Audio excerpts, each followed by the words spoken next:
오늘 말씀에 보면 바울은 얼토당토 않은 소송을 당해서 지금 재판의 과정을 시작해야 되는 가운데 있습니다. 전문 변호사를 동원하긴 했지만 이 죄목이나 이 소송의 안건들은 사실 로마 법상으로는 전혀 문제가 되지 않는 것들입니다. 1세기에 로마법을 전문적으로 연구한 학자의 견해에 의하면 이 당시에 더둘로라는 변호사는 사기꾼이거나 뭐가 변호사일 가능성이 높다, 이렇게 말하는 학자의 견해를 들은 적도 있습니다. 여기에 보면 연병 같은 자, 유대 사람들을 소란케 하는 자, 나사렛 도당의 우두머리라는 이 죄목들은 죄목 자체가 될 수가 없습니다. 뿐만 아니라 성전을 더럽혔다라는 지극히 주관적이고 한쪽 당파의 견해를 갖고 재판을 한다는 것은 불가능하기에 이것은 소송이 기각되어야 정상이라는 거죠. 이것을 조금 더 쉽게 얘기하면 이런 겁니다. 한국에 어떤 가정이 있는데 제사를 드립니다. 제사를 드려본 분들은 알겠지만 어떤 과일이 올라가야 되는지, 북어의 방향은 어디인지 이런 것들이 정해져 있죠. 그런데 A집은 정상적으로 제사를 드리는데 B집에서는 할아버지가 좋아하실 때 아이스크림을 좋아하셨으니까, 살아계실 때 아이스크림을 좋아하셨으니까 아이스크림 넣고, 할아버지 살아계셨을 때 전복죽 좋아하셨다고 전복죽 넣고, 전통적인 제사의 모습과는 전혀 다른 그런 제사 밥상을 놓고 제사를 드리면 이 옆집이 소송을 걸었어요. 풍속을 문란케 하는 자라고. 한국 법정에서 그게 소송거리가 됩니까 안 됩니까? 받아주지를 않습니다. 바로 목사가 왜 제사상 이야기를 하는가 하셨을지 모르지만 쉽게 예를 들어서 그런 겁니다. 유대인의 풍속 내지는 유대인의 종교적인 관할권 아래에 있는 조항들을 로마 법으로 심판해달라고 갖고 온 것 자체가 얼토당토하는 소송이라는 겁니다. 자, 이 얼토당토하는 소송의 진행 과정에 어떤 현상이 나타납니까? 이 벨릭스 총독이라는 사람은 이 재판을 질질 끌면서 결국 바울이 2년 동안 감옥에 투옥되도록 합니다. 바울의 입장에서 보면 억울하기 짝이 없는 시간이고, 또 인간적으로 보면 이 2년은 허송세월 하는 것처럼 보이기도 합니다. 아니, 왜 이 말도 안 되는 소송을 시작했으며 그 소송을 2년 동안 이렇게 질질 끌고 있는가? 벨릭스 총독의 임기는 대략 2년 정도가 남아 있습니다. 이 소송이 시작되는 시점으로부터 2년만 잘 보내면 그는 사고 없이 이임을 할 수 있는 상태였습니다. 이런 생각이 들었겠죠. 로마 법에 따라서 바울의 편을 들어서 풀어준다면 유대교 지도자들이 들고 일어날 것이고, 그 혼란상으로 말미암아 자기가 총독 역할을 감당하는데 문제가 생길 것이라는 정치적인 계산을 했을 것입니다. 반대로 유대인들의 편을 들어서 바울을 처벌해 버린다면 그는 로마 시민권자요, 로마 황제에게 소송을 이어갈 수 있는 사람이기 때문에 이것이 법적인 문제가 되어서 자기의 앞으로 출세길에 걸림돌이 될 수 있는 사건이 되겠다, 그런 판단도 했을 겁니다. 게다가 나중에 보면 이 벨릭스 총독은 은근히 바울에게서 뇌물을 받기를 원했던 것으로 볼 때 행정적인 게으름, 행정적인 부정직함, 거기에다가 정치적인 계상이 섞여서 그는 결국 2년 동안 이 재판을 유야무야 끌어갔고, 그 피해는 고스란히 바울에게 오게 되었습니다. 고스란히 피해를 입은 이 바울의 입장으로 한번 생각해 보십시오. 참 억울하기 짝이 없어 보입니다. 우리가 살다 보면 내가 뭘 잘못한 것도 아닌데, 특별히 과오를 저지른 것도 아닌데 억울한 자리에 처하는 경우들이 있습니다. 우리 믿는 사람들은 곧잘 이렇게 말하죠. 왜 내가 이런 일을 당해야 합니까? 큐티책을 갖고 요즘 욥기를 묵상하고 있는데, 욥기에 욥이 자주 하는 말이 어떤 말입니까? 왜 내가 이런 일을 당해야 합니까? 라는 항변입니다. 우리 믿음을 가진 사람들이 예상치 못한 삶의 흐름으로 들어갈 때, 자기가 잘못한 것도 없는데 어려움 속에 직면할 때 이런 말들을 간혹 하곤 합니다.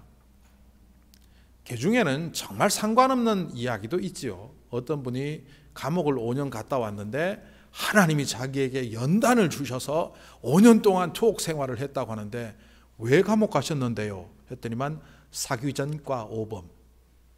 그거는 연단도 아니고 아무것도 아닙니다. 그거는 그냥 자기가 죄지어서 감옥 갔다 온 거예요. 사업을 하다 보니 갑자기 코비드라는 상황이 닥치고 토네이도 같은 자연재해가 발생해서 어쩔 수 없이 사업이 기울 때 우리는 왜 이런 일이 내게 있습니까? 말할 수 있겠지만, 사업하다 부정직한 방법을 썼거나 잘못된 돈을 썼거나 자기가 게을러서 망했다면 그건 그냥 자기의 잘못으로 망한 것일 뿐입니다. 어쨌든 우리가 예상치 못한 삶의 어려움 속에 빠졌을 때 우리가 신앙적인 혼란도 겪기 때문에 이게 이중적인 고통이 됩니다. 믿음이 좋은 사람들, 비교적 성숙한 믿음의 자리에 간 사람들은 그 어려움의 상황을 통해서 이렇게 바라봅니다. 하나님이 이 사건을 통하여 어떻게 섭리하기를 원하실까? 하나님이 이 사건을 통하여 나를 어떤 자리로 이끌어 가실까? 무엇을 깨닫게 하실까? 이렇게 긍정적으로 보는 사람들은 오히려 그 사건이 그 인생에 도움이 됩니다. 그런데 왜 내게 이런 일을 주십니까? 왜 내가 이런 고통을 겪어야 합니까? 라고 원망하듯 기도하고 원망하는 마음을 갖고 있는 신앙인이라면 오히려 그 사건을 통하여 우리의 믿음이 무너져 내리기까지 합니다. 자, 여기서 여러분에게 질문을 던집니다. 여러분이 살아오면서 여러분이 잘못한 것을 제외하고 여러분의 실수로 빚어진 사건을 제외하고 예상치 못한 사건이 왔을 때 여러분들은 어떻게 반응합니까? 이 사건이 왜 내게 있어야 돼? 이거 없어야 되는 것 아니냐? 이렇게 반응하십니까? 어떤 사건도 어떤 일도 내게 의미 없는 일이 없기 때문에 이 일을 통해서 하나님은 뭔가 해가기를 원하실 거야. 제가 미국에 와서 목회를 하면서 제가 서툴기도 하고 젊기도 해서 열심히 사역을 하긴 했지만 교인들 중에 그것이 좀 불편한 사람들이 있었습니다. 그런데 그렇게 서로 다르더라도 맞추어가고 하나 되어 가야 되는 것이 일반적인 모습이어야 하는데, 저는 2006년, 2007년, 2008년 3년 연속 제소를 당했습니다. 목회위원회라고 노회에 있는데 이 김원재 목사의 목회가 좀 이상하다. 그 구체적인 내용을 제가 밝히기는 좀 그렇습니다만은 안건을 달리해서 2006년, 2007년, 2008년 3년 연속 목회위원회 출두하거나 혹은 조사위원들이 행정정권위원으로 교회에 와서 조사를 하거나 3년 연속을 받았습니다. 그때 저는 이런 마음이 들었습니다. 이 사건이 어떤 의미지? 처음에는 저도 아니 왜 이렇게 해야만 할까 했지만 그 사건 속에서 제가 조금 깨달아 가다가 하나님, 이 사건을 통해서 제가 뭘 깨달아야 합니까? 하나님, 이 3번의 제소를 통하여 하나님 무엇을 하기를 원하십니까? 어쨌든 그것은 저에게 자존심을 상하게 하는 사건이었고 목회자로서 자괴감을 들게 하는 사건이었기 때문에 잘 치유하도록 다스리기는 했지만 그때는 그게 정확히 어떤 의미인지 모른 채 지나가고 말았습니다. 여러분들은 어떻습니까? 그런 삶의 이야기들이, 삶의 사건들이, 삶의 현장들이 여러분에게 닥쳐올 때 하나님과의 관계 속에서 하나님 왜 내게 이런 일을 주십니까? 원망하며 끝내버립니까? 아니면 거기에서 한 발자국 나아가서 하나님 이것을 통해서 어떻게 섭리하기를 원하십니까? 하나님은 이것을 통해서 내가 무엇을 깨닫기를 원하십니까? 라고 질문하십니까? 이 아브라함이라는 사람의 인생을 보면 방금 던졌던 그런 질문에 대한 힌트가 보이는 듯합니다. 아브라함이라는 사람은 우리가 너무나 잘 알고 있기 때문에 믿음의 조상, 약속의 사람 이런 이미지를 갖고 있습니다. 그런데 성경을 가만히 들여다보면 이 아브라함이라는 사람은 약속을, 하나님과의 언약을 여러 번에 걸쳐서 하고 있다는 것을 발견하게 됩니다. 첫 번째 우리가 볼 수 있는 언약의 현장은 창세기 12장 1절 이하에 있죠. 너는 친척 본토 아비 집을 떠나라. 그리하면 너는 많은 사람들의 민족을 이루는 조상이 되게 할 거다.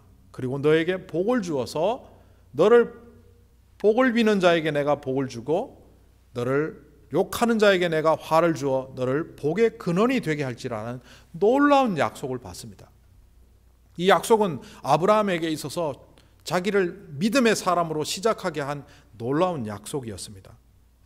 그런데 창세기 12장에 그렇게 약속을 했습니다. 그때가 바로 75세 되던 아브라함의 나이입니다.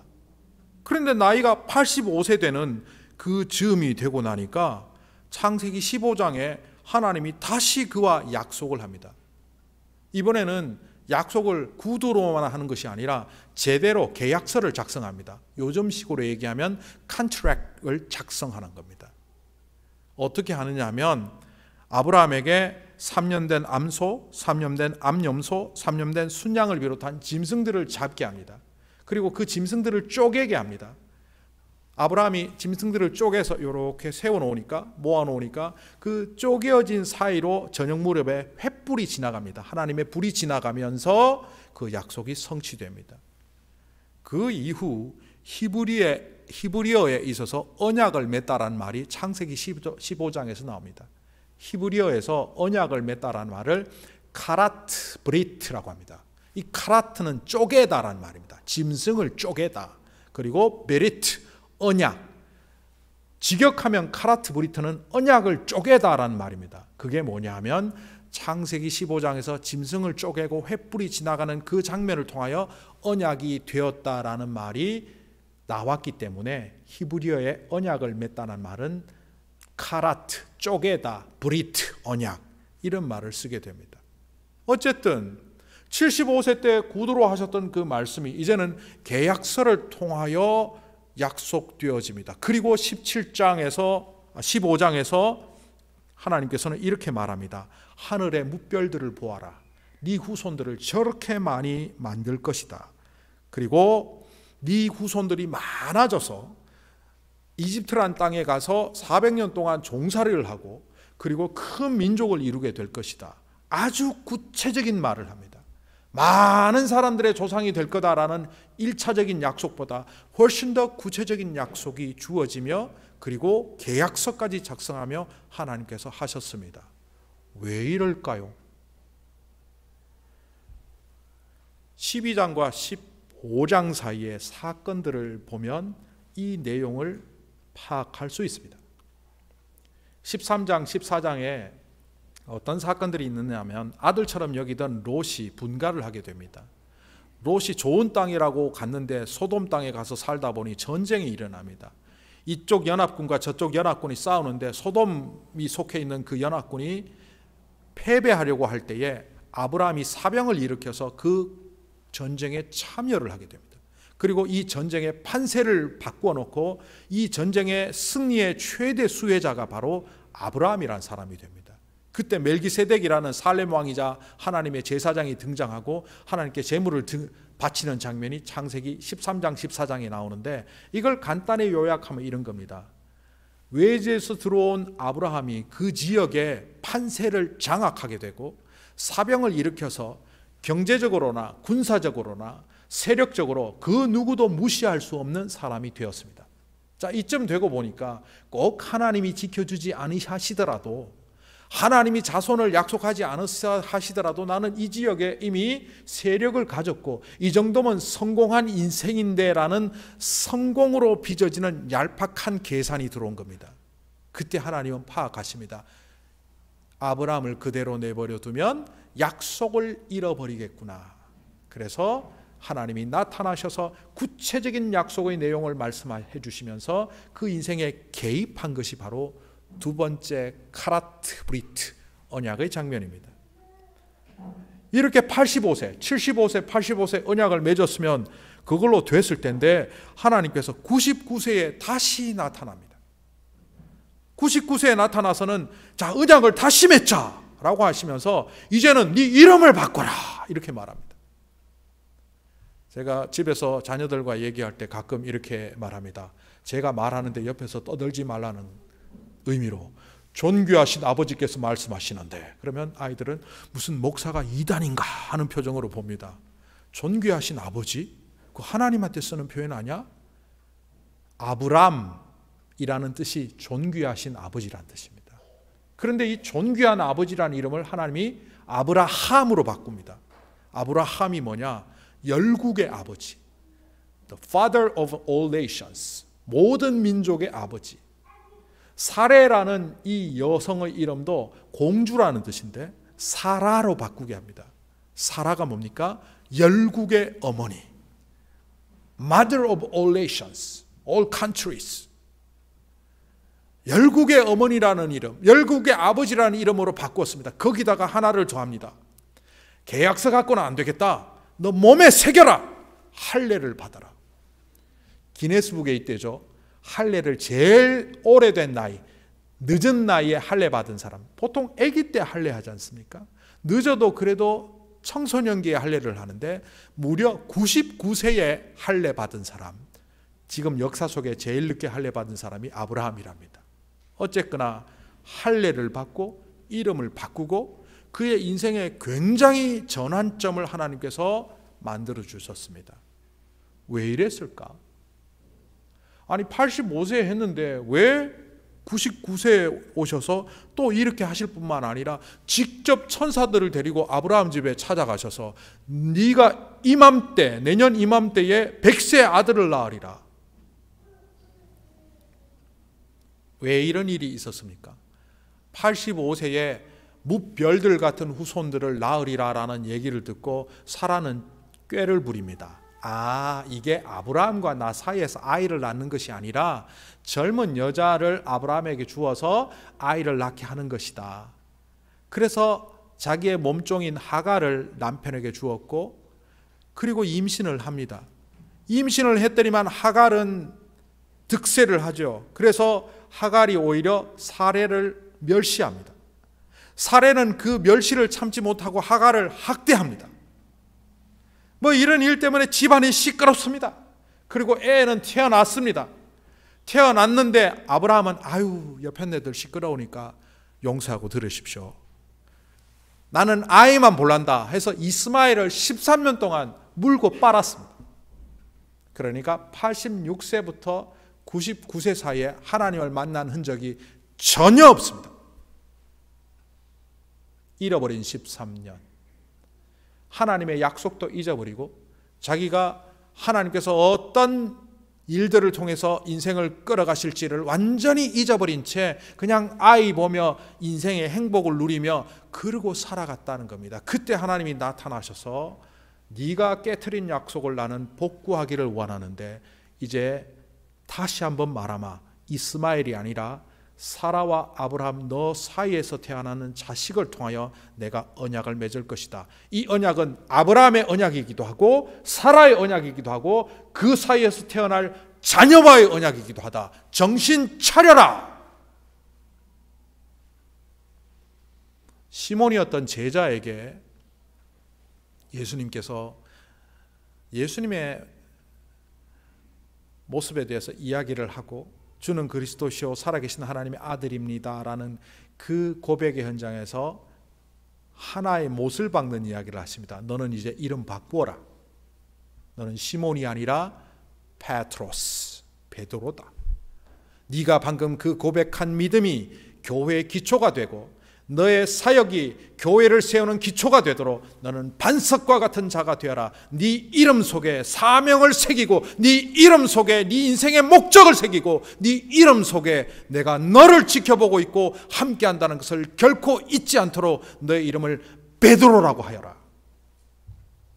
그의 인생의 대전환점을 주신 거죠. 바울이라는 사람도 본래 이름이 사울이죠.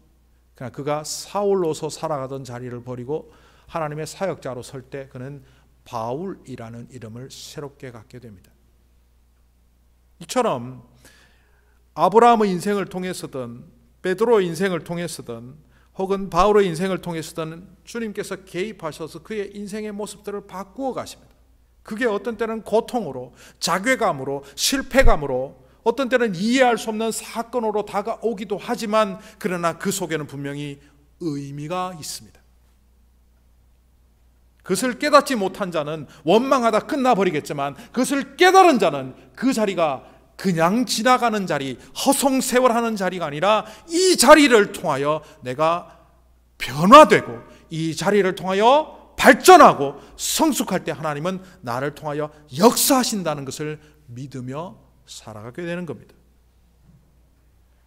결국 75세에 등장하셨던 하나님이 85세에 등장하시고 99세에 등장하심으로 말미암아 그는 드디어 120세 가까이 되었을 때 하나님이 다시 한번 그에게 언약을 요구하시죠. 네가 그토록 생명처럼 아끼는 이삭을 바쳐라. 모리아산에서 아낌없이 하나님께 드리려고 했던 그 자리를 통하여 믿음의 조상 아브라함, 약속의 사람 아브라함은 진짜의 모습으로 등장하죠. 우리는 끊임없이 살면서 자기 계산이 있습니다. 나는 내 인생이 이렇게 되었으면 하는 자기 방향성도 있습니다. 그런데 어떤 때는 내 계산, 내 방향성과 전혀 다른 하나님의 방법, 하나님의 계산이 존재하다는 것을 알게 됩니다. 그럴 때 우리는 순종하지 않습니다.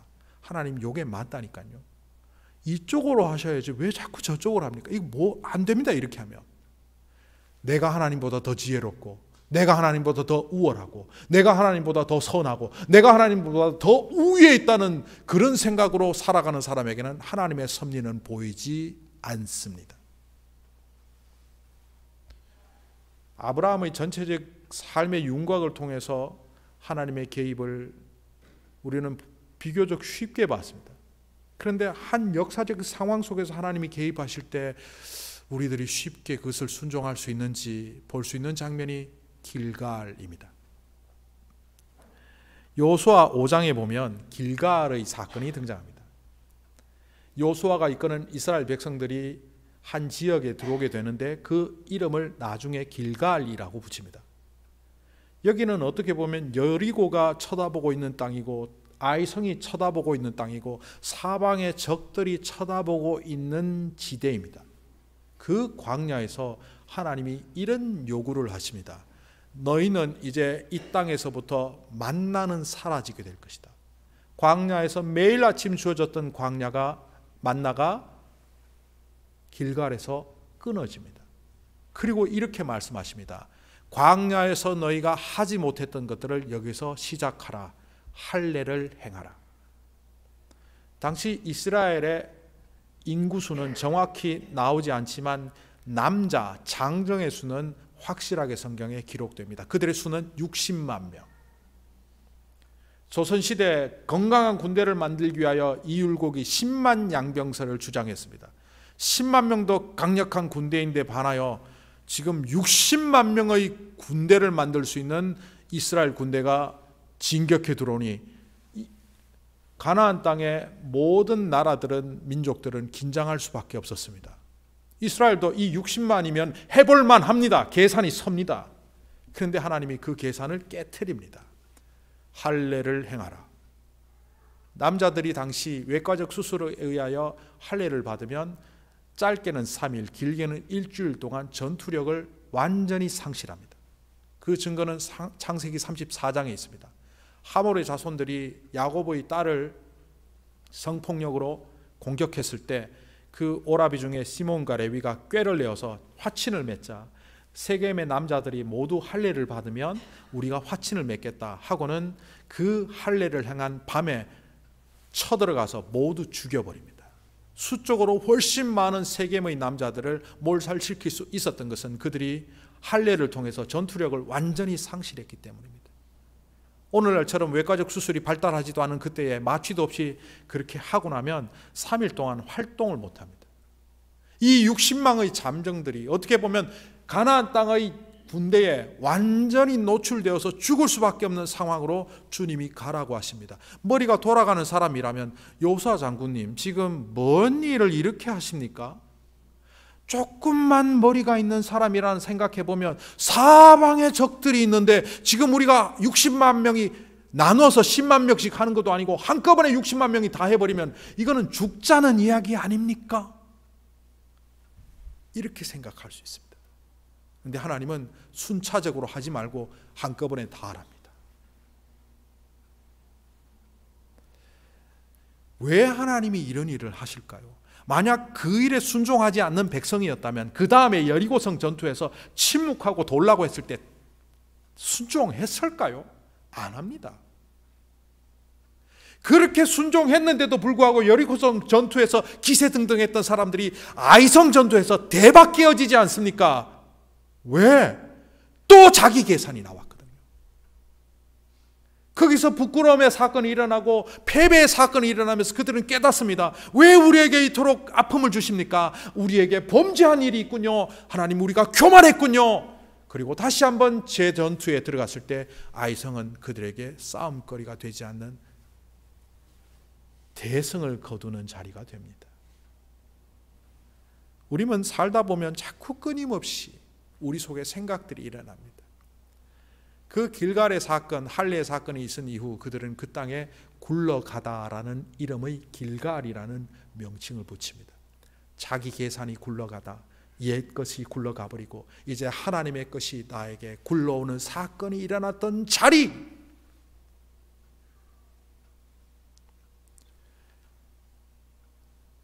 제가 좀 뭉뚱그려서 얘기하겠습니다. 어떤 교회 권사님이 계셨습니다.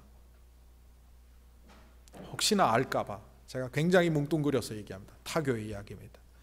이분은 기도에 열심히 있었던 분입니다. 신앙생활 굉장히 열심히 하셨던 분이고 연말 연초에는 금식 기도하며 기도원에도 가고 기도했던 분입니다. 하나님 말씀도 사모하고 얼마나 좋습니까? 그런데 어느새 교만함이 들어갔습니다. 교회에 영적 권위를 갖고 말하기 시작합니다. 우리 교회는 이게 틀렸어, 저게 틀렸어, 목회자가 바뀌어야 돼, 장로가 바뀌어야 돼, 모든 사람들을 지도하기 시작합니다.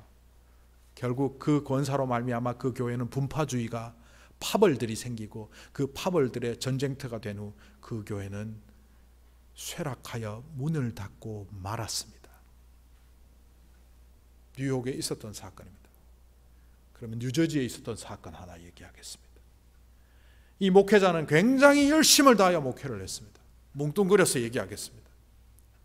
최선을 다해서 목회를 했고 그래서 교회를 성장시켰고 부흥시켰습니다.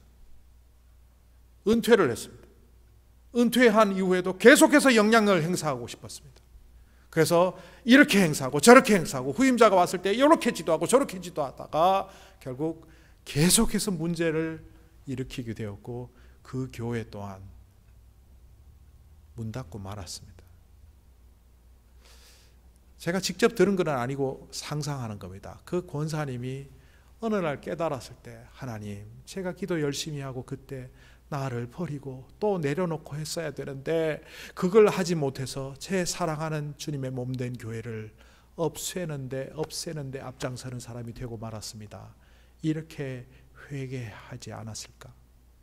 하나님, 평생을 바쳐서 목회를 했습니다. 그래서 주님의 몸된 교회를 세웠습니다. 그 교회가 너무나 자랑스러웠습니다. 그리고 은퇴한 이후에 그 영향력을 절제하지 못한 채 결국 주님의 몸된 교회를 문 닫게 하는데 제가 추역이 되고 말았습니다. 주님 죽여주시옵소서. 그 목회자가 그렇게 회개하지는 않았을까요? 바울은 이렇게 말합니다. 날마다 죽노라. 이제 내가 사는 것은 내가 아니요 내 안에 그리스도께서 사는 것이다.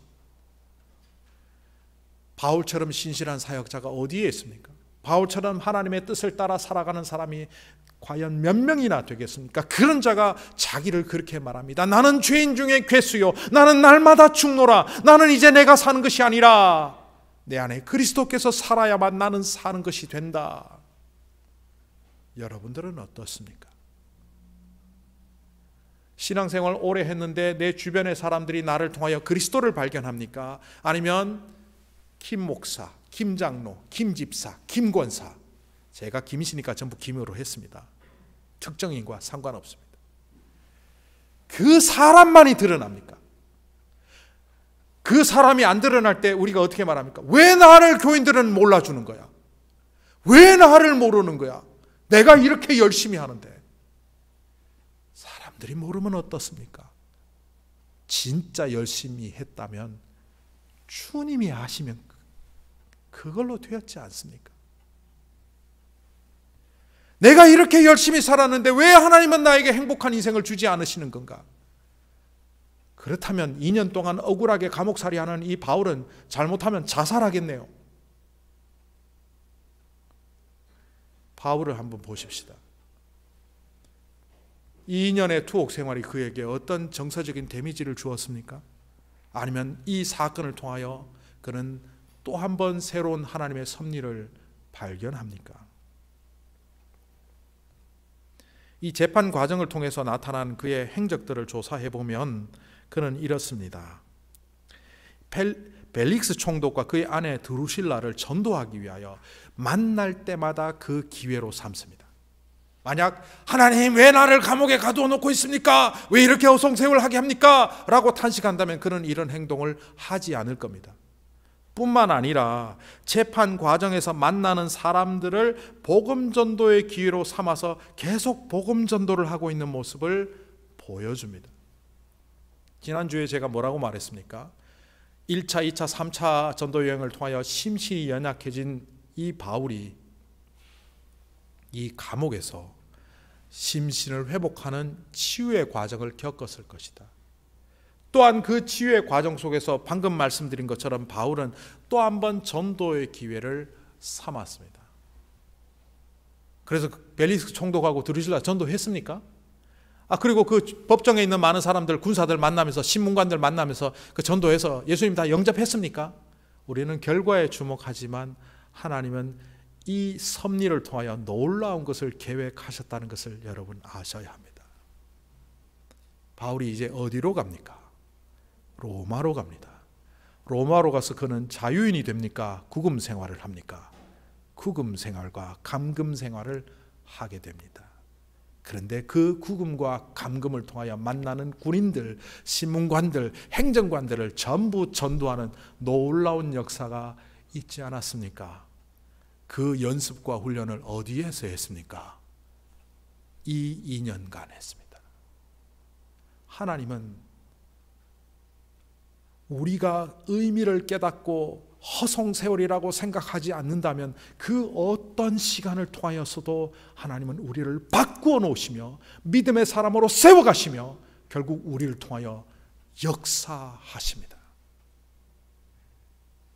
심리학자들이 하는 말 중에 피그말리온 효과라는 게 있습니다.